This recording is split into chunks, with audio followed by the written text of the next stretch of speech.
Evolution channel. This is your pal Eirbal, coming at you with a Raw recap from December 4th, 2017.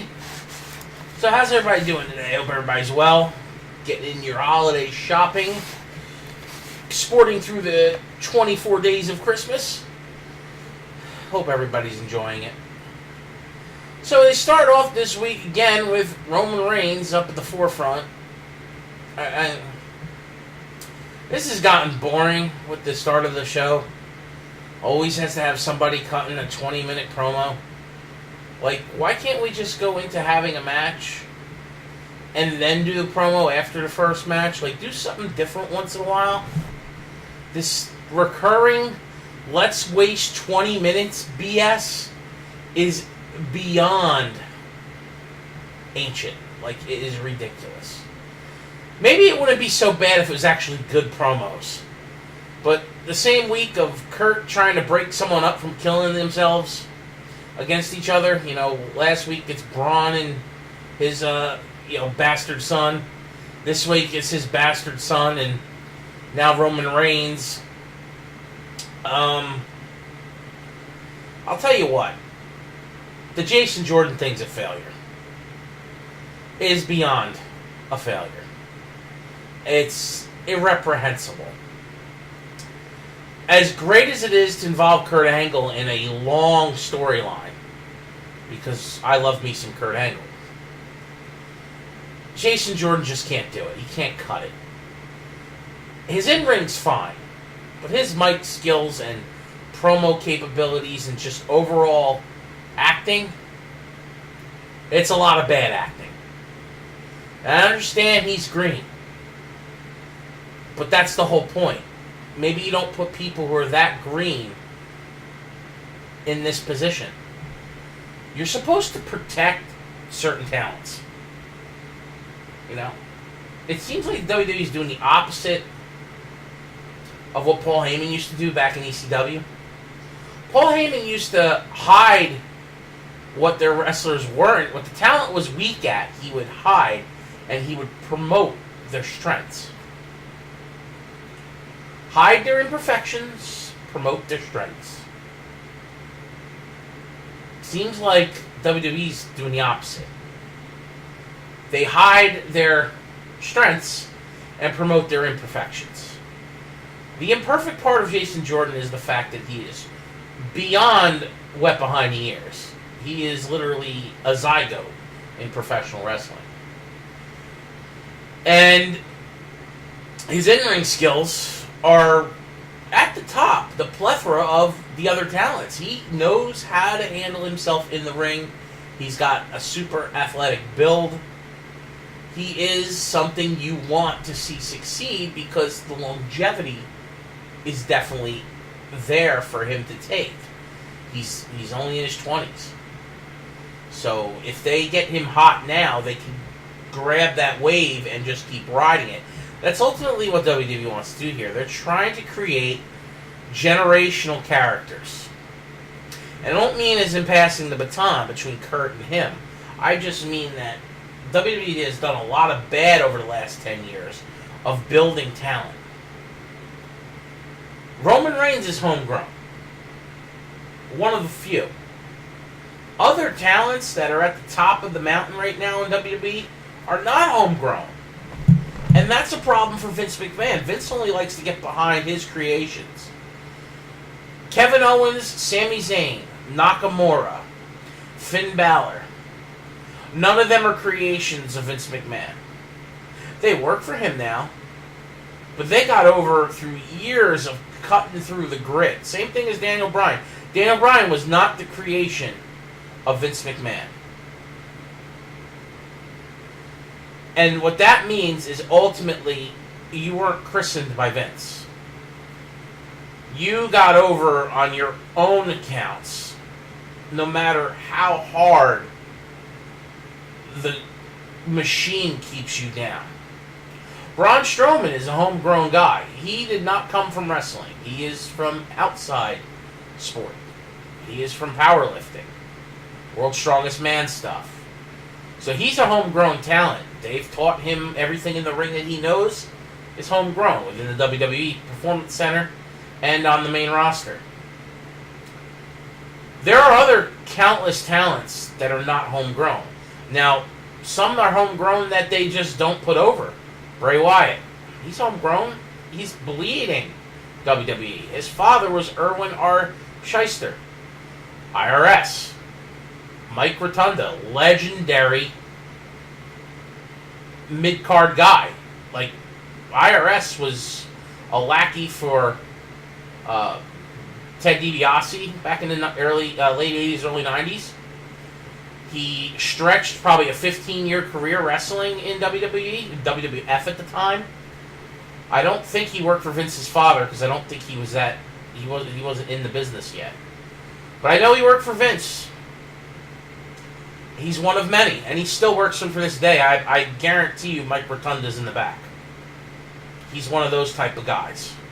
There's a lot of those guys that you would call the mid-card talent or the upper mid-card talent that had longevity in professional wrestling and have kept in contact with the company or have worked for the company outside the ring. You know, just because you don't see the machine working doesn't mean it's not there. And what I mean by that is we saw guys that play security. You see Fit Finley come out all the time. He's working as, you know, probably a talent scout or something in the back, but he comes out in a suit so they think he's security. He's not a security guard. He's just part of the WWE machine in the back. And there are several wrestlers that are past their prime, continue to work for the company long after their years in the ring. Some legends don't do that. Some of them, they just like Ric Flair. Ric Flair doesn't have to do that. Ric Flair is Ric Flair. He goes out and does his stuff and signs pictures, makes money, and asks chicks to go to Space Mountain and does God know what Ric Flair does because Ric Flair is the champ. Other ambassadors of legendary ambassadors of WWE continue to do that too. They don't like The Rock. The Rock has a career in Hollywood, but The Rock and Stone Cold, Hulk Hogan. Now, I know we don't talk about Hulk right now, but guys like that are in that legendary status quo of the company, they don't work in the back. But the guys, the undercard guys, the guys that helped make those guys into legends, work in the back. And there's going to be more of that to come as people cycle through the business and today's generation steps aside. Like, I see John Cena go into Hollywood. He will not be in the back guy. Undertaker, he will not be in the back guy. But guys like Kurt Angle, even maybe Randy Orton at some point, they'll leave the business for a little while, but they could be in the back kind of guy. Maybe not right now, maybe not in 5 years, but 10 years. When you're bored, you're sitting home, and the wife's nagging at you, maybe you get the hell out of the house again. And that's great for the business. So WWE has to build its core again. Everybody that was, with the exception of Braun Strowman, everybody that was in the Survivor Series main event, the 5v5, Raw vs. SmackDown, was over 35. Braun was the only young guy, and I believe he was 33. So he's not super young, but he's not super old. Kurt Angle and Triple H are 48. Shane was 49. Finn Balor's 38. Who else was in that friggin' match? I can't even remember them all. Who else? Why can't I remember? Triple H. Oh, Randy Orton, 37. Shinsuke Nakamura's like 36. So, and then you look at the rest of the card, right? AJ Styles, mid-30s. Brock Lesnar, pushing 40.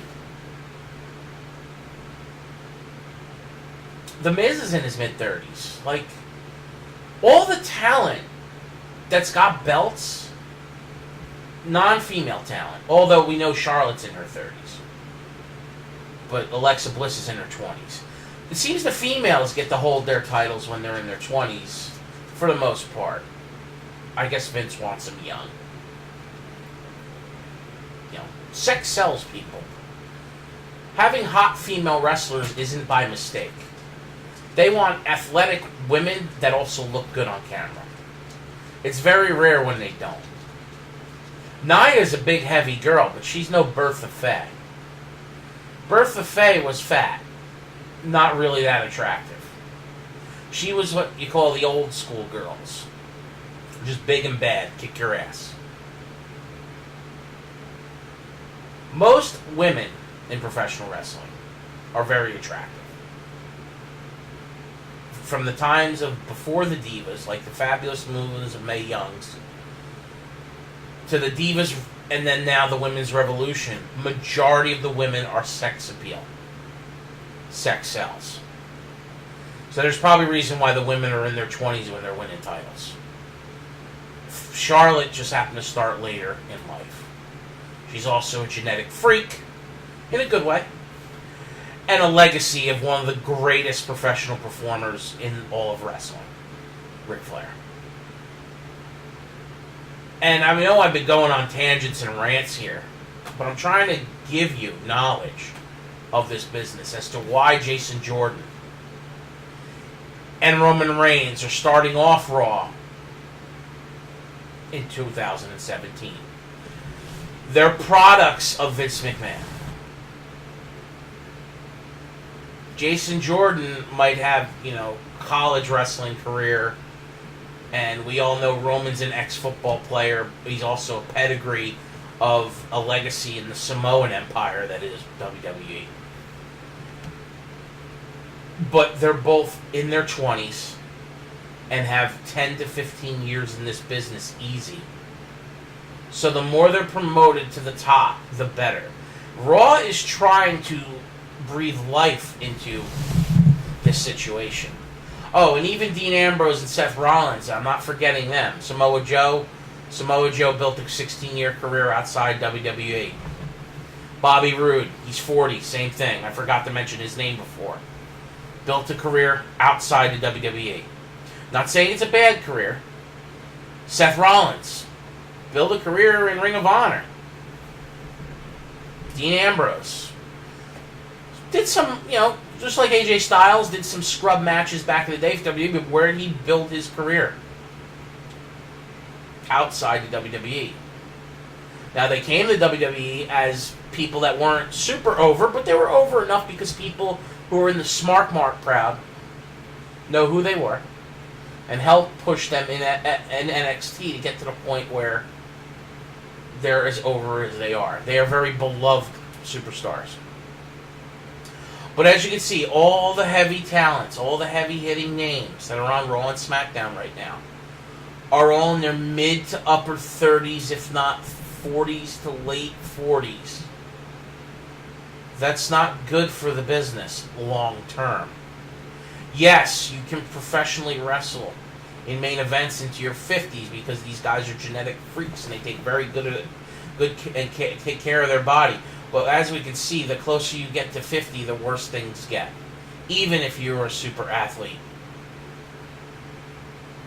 So, guys like Roman, guys like, Braun Strowman, Jason Jordan, Chad Gable, another young guy, homegrown. Rusev, love Rusev, homegrown talent, young. These guys are the next generation of WWE. Another one was Neville. Neville, I thought, was going to be around for a long time. I hope he comes back. But these guys have to be groomed. Oh, Big Cass, young. There is tons of young talent on the main roster, too, that isn't at the top of the talent card yet. But that is good that they're starting to realize they stopped building homegrown talent for the longest time. They kept importing. Where do you think CM Punk came from? CM Punk wasn't a homegrown talent. He started out in ECW before ECW folded.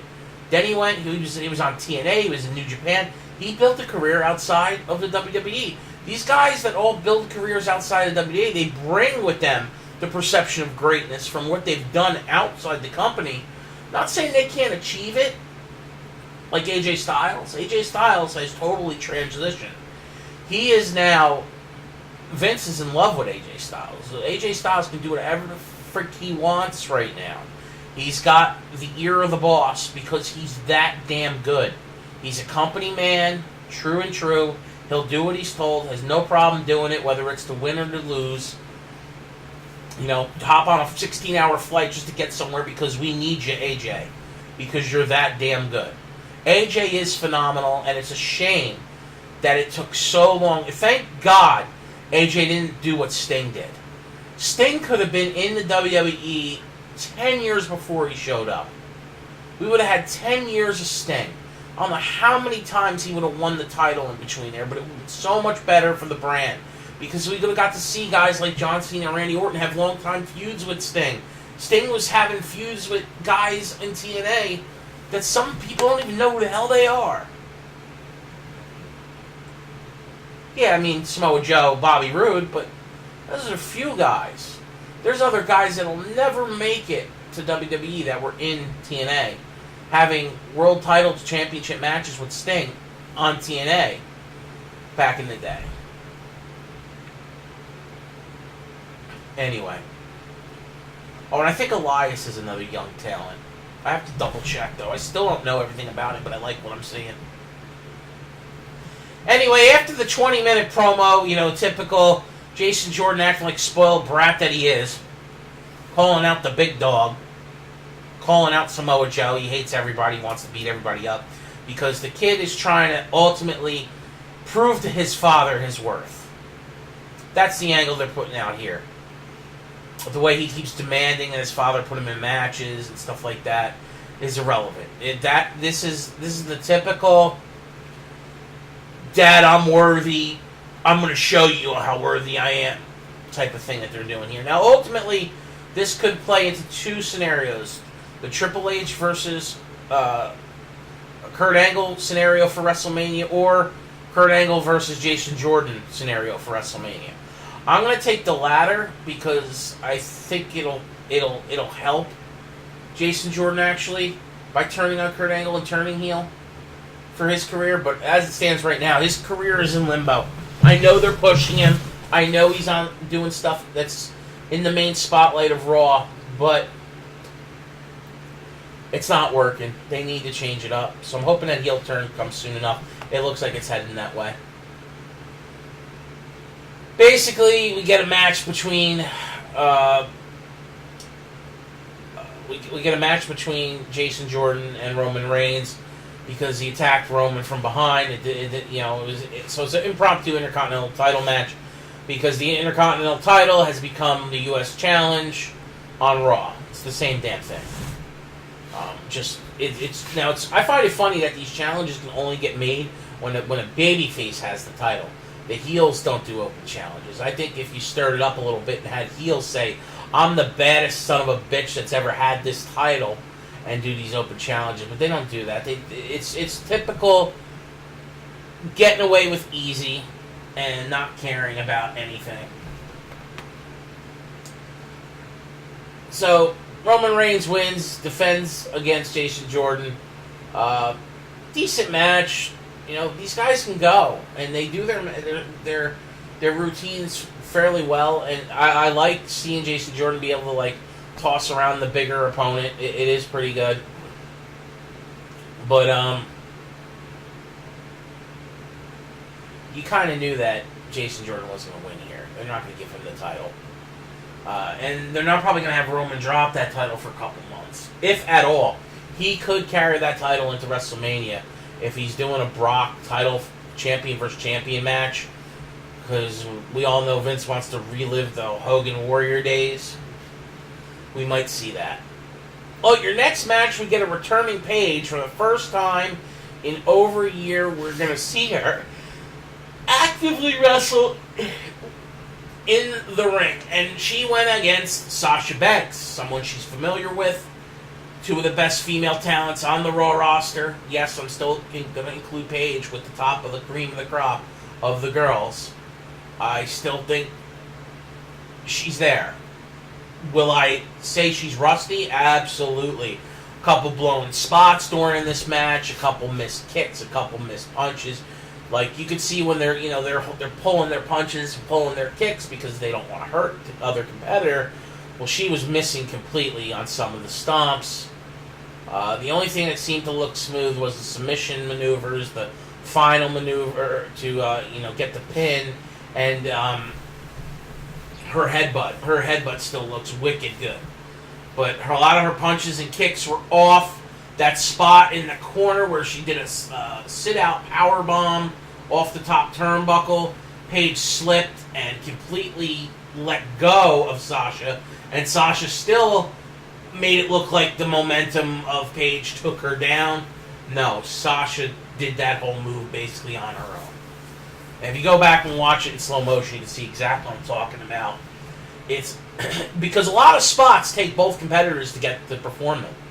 It's not just one person doing it. Now, if you're big and bad, you pick someone up and you throw them down, yeah, that's you doing all the work. But certain combinational moves like a superplex and things like that, power bombs, there is things that are done by the other person receiving said move that are incorporated in for getting the move to be performed. If you really break things down and watch them, you'll see what I'm talking about. Easy win for Paige. We all know she was going to win. She had her entourage on the outside, which, for God's sake, their name sucks. Please get rid of it and change it. I really think they dropped the ball here. Like, Paige gets over Sasha, of course, because there's interference that helps her end up getting pinfall victory. And the match was pretty decent with the exception of some botches. They should have made Paige have the anti-diva punk rock group. Ruby Riott should have been with her, and then Sonya Deville could have been with them, and if they would have changed up Sonya's gear to make it look more goth-looking, but yet still an MMA style, it would have made sense for those three to be together on Raw. But I understand that they're trying to get Riott to be the leader on SmackDown. But I would have did two similar. Instead of doing two similar groups, I would have did two total opposites. The gothic anti-woman, anti-diva team on Raw, and then the more prissy looking, two. You could do the blonde bombshells. You could have had the two blondes with their big old bodyguard with them in that group. I mean, that could have worked just fine. And, of course, they would need a different name, but whatever. Typical bad booking because WWE's booking team sucks. So we get that second Fatal 4-Way match after the women's card that they were talking about with the 205 Live guys last week. We're going to be a Fatal 4-Way this week, Fatal 4-Way next week. So Cedric versus Mustafa Ali versus Drew Gulak versus Tony Nese. Didn't really care for this match, and I saw a lot of people that were in attendance didn't care either. I see a lot of people getting up, the proverbial piss break, or maybe get some snacks. The match was good, though. The maneuvers that are performed by these guys are excellent. It's just the problem is the way it's the perception of the 205 Live and the promos are just, yuck. Garbage. But we end up getting Drew Gulak defeats all the other guys. He's now moves on to the next bout, which will be a nice one-on-one match next week, and then the winner of that will be the number one contender against Enzo.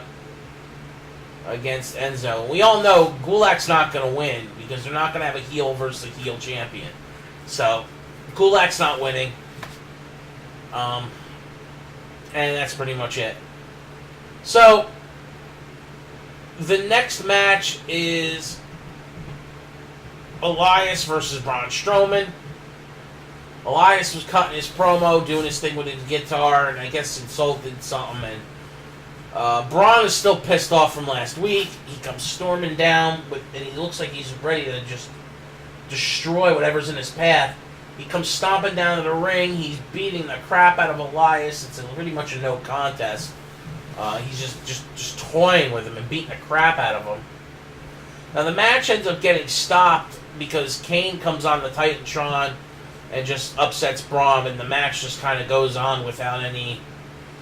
So Kane interrupts the match. The match goes to no contest. Kane's talking about how he's the baddest monster on the planet, and you know what?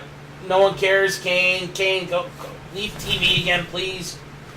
Once again, you're not needed. Don't know why you're on TV. Just go away. But he's ultimately going to do the job to Strowman. I don't see him beating Strowman. Strowman needs to get over. Strowman's the future. So after that, we get another commercial break, and then we go into Alicia Fox coming to the ring, and her opponent is Asuka. And they start doing a, nobody's ready for Asuka thing. And, okay. Asuka pretty much has her way with an attacking Alicia Fox. After about 5 minutes of offense from Alicia Fox, she gets tapped out by Asuka. It's just quick and painless, well, or not as painful. So after she gets tapped out by Asuka, Asuka kind of gets surrounded by the other three girls, but they leave the side to the ramp open again like they did last week for Asuka. So Asuka just looks at all three, kind of is ready for them to come in. They don't come in. She backs out of the ring with the smile on her face that Asuka always gives and then walks away, leaving Alicia Fox all by herself, which I feel bad for Alicia because this time she's not running away like she did last week. Now, Paige tells her to calm down, baby girl, calm down, and I love her. She's my friend. Foxy was the only one that would like me and talk to me. So Paige didn't attack her. She left her alone, but she couldn't say the same for her other two compadres. So the two girls, Mandy Rose and Sonya Deville, attack Alicia Fox. Paige never gets involved, but she never stops them either. Ultimately, the three girls are standing tall in the ring to a decimated Alicia Fox, which, by the way, I know Alicia's batshit crazy, but she is a gorgeous fucking woman. Oh, and I just cursed. I'm sorry. Let me apologize. I meant everything I said, though. She is gorgeous. I think she's 31 and still looks that phenomenal. She's also pretty tall and athletic, so that's a plus. So she's at least one of the divas of the last 10 years that learned how to wrestle. She's a little crazy on the mic. She does crazy stuff. She's got that weird sounding voice. But it's not weird to me. It's just weird to some people who don't like it, not their cup of tea. But she at least learned. She's definitely better than the Bellas. She's better than, like, of the generation of girls that are left from the diva generation of competitors for the women's division. Alicia's a good one. And of course, Natty, but Natty is born into the business. See, Natty's of the women who fought against men. That's what made her better. Paige fought against men. Sasha Banks fought against men. Becky Lynch fought against men. Charlotte fought against men. There's a pattern there. Most professional wrestlers are men. Women are the lesser, not the lesser of the equal. They're just less of them competing. Now it's gotten more prominent over the last couple of years. There's a lot more female talent now than there has been ever on TV and around the world competing in professional wrestling. So it's definitely getting better. But Alicia's a good one, and I hope they keep her around. I don't want to see her get cut at all. I think she can get still another 5 years in the company, no problem. I'm not saying she needs to be a champion anymore, but she's a good supporting cast, like Mickie James. Mickie James, obviously a competitor. She's from that Divas generation, but she can still hang with this new generation of female wrestlers, which is great to see. A couple others I might have forgot there, but it's all right. Don't know what the objectivity is with Absolution and Asuka. Something in the back of my head has me thinking that they're not going to fight Asuka. That Asuka might be involved with them somehow. That maybe Paige has gotten in the ear of Asuka and they're just putting on this performance. But we'll see. So after that, we get Finn Balor versus Bo Dallas. At least we got to see Bo in action, right? I mean, poor Bo hasn't been in the ring in a while and actual wearing his gear in probably a year. And he gets to go against Finn Balor, who we all know can go. But this match actually proved to me that Finn Balor's in-ring skill set is boring. It's repetitive. It's the same thing over and over again. I don't know if it's done that way so he doesn't get injured or doesn't injure anybody else, but they need to switch it up a little bit. Like, see, that's why I love Seth Rollins. Seth hasn't ever kept his skill set completely the same. He'll pull something out of the magic rabbit hat every couple of months and change up his in-ring a little bit, whether it has to do with his character or not, just to look different. And if you're going to have the same skill set, you might as well be crazy like the Ambrose. Like, people just don't care about his skill set because he's the lunatic. He's nuts. That's fine. But Finn isn't supposed to be that. I personally think Finn should have two entirely different skill sets of in-ring competition. When he is Finn, he's one way. When he's Balor, he's another way. And that's how I would book him. I wouldn't be booking him as, one guy that puts on face paint once in a while. No. The Demon comes out, he's totally different. Maybe he can go a little bit more aggressive with his attacking and different moveset. I think would just benefit his overall character so much. But they won't do that. I think Vince doesn't like him. Once again, not a Vince creation. So WWE creative for Finn Balor has been a goddamn mess. Especially since post SummerSlam. But pretty much since he's come back, they're keeping him away from the Beast. Whether he loses that match or not, who cares? But he should have had a rematch for the Universal title a long time ago. He was our very first champion. Yeah, he only held the belt for one day because he got injured in the match that crowned him. But he still was the very first champion. And you don't give him his rematch? All this time has gone by? Everyone else gets opportunities but Finn? I mean, and they're not building him up because one minute he's beating AJ Styles, the next minute he's getting his ass kicked. So I don't know what they're doing. And like I've said, every time Finn Balor has performed and he's not in the face paint, you don't know what kind of match you're getting. Are you getting a match where he's going over, or are you getting a match where he's jobbing? Or at least when you know he wears the demon paint, he's winning. Because he hasn't ever lost.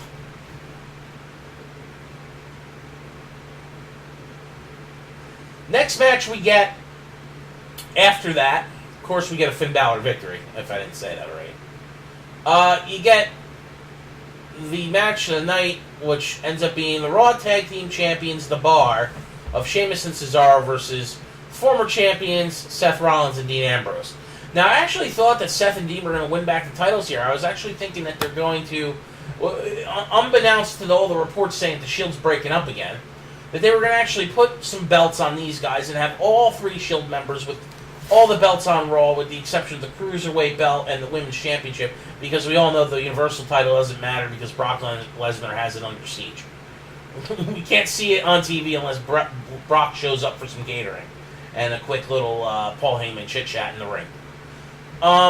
But no, I mean, and believe me, these two teams, they know how to put it on. The match was excellent match. Typical overall, all the matches tonight's Raw was pretty much a B show, which is good. Better than usual, but some of the stuff, it's the same old crap, just different rinse and repeat.